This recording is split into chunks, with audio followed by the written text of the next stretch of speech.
Cordial saludo, estimados compañeros y tutor. Mi nombre es Gerson Villalobos Olaya y a continuación procedo a explicar, procedo a mostrar mi documento de identidad. Podemos ver Gerson.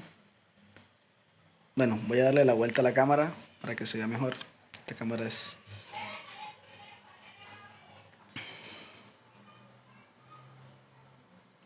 Gerson Villalobos Olaya. Ahí lo podemos ver. Listo. Espero que no haya ningún inconveniente. Procedo a explicar mi exposición. Entonces, mi nombre es Gerson Villalobos Olaya, como ya lo mencioné. El tutor es Andrés Rodrigo Bermúdez, la Universidad Nacional Abierta de Distancia UNAT.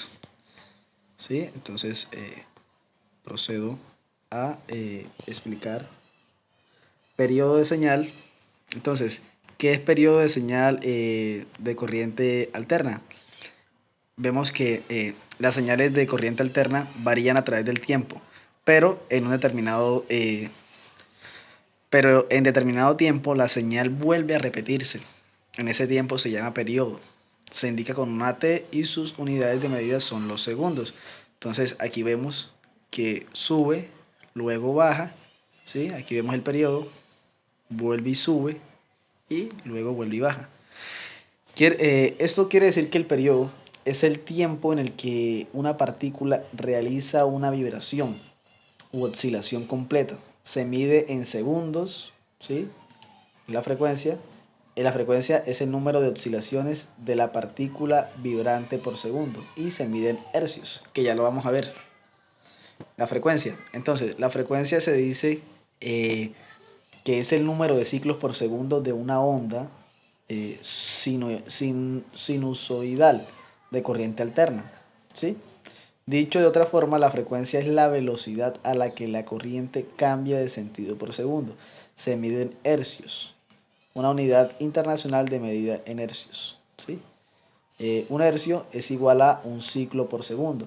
Es decir, que si tenemos 60 hercios, quiere decir que son 60 ciclos por segundo.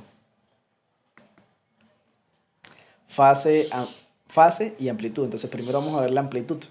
La amplitud se refiere al tamaño de la señal. Por ejemplo, si está a 120 voltios, 220 voltios, 150 voltios, 140 voltios, ¿sí? Se entiende que la señal de 220 voltios es el doble de alta a la de 120 voltios, ¿sí? La fase es el tiempo o ángulo que lleva una señal de adelanto o atraso con respecto a otra de referencia.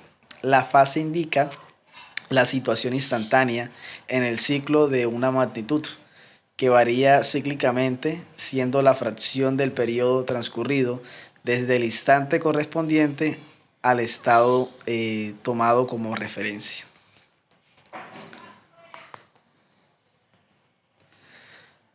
Ahora, valor medio y eficaz o RMS. Entonces, los voltajes y corrientes en circuitos eléctricos de corriente alterna se manejan con un valor conocido como valor efectivo de la señal, ¿cierto? O más usualmente llamado RMS, Root Mean Square, raíz cuadrada media por sus siglas en inglés, ¿sí? El voltaje RMS o valor RMS de una forma de onda sinusoidal se determina multiplicando el valor del voltaje pico por 0.70, que es igual a 1 dividido por la raíz cuadrada de 2. Ahí lo vemos la fórmula, vemos aquí la gráfica. Ahora la pregunta dice, ¿qué es un electrón libre?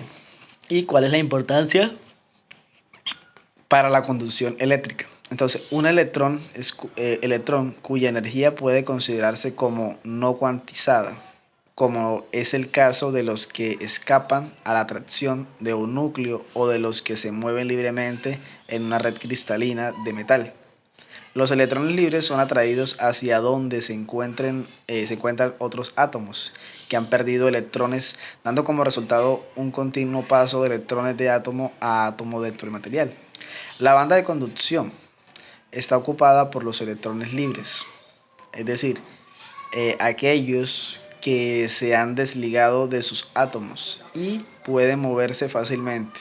Estos electrones son los responsables de conducir la corriente eléctrica. Listo, muchas gracias.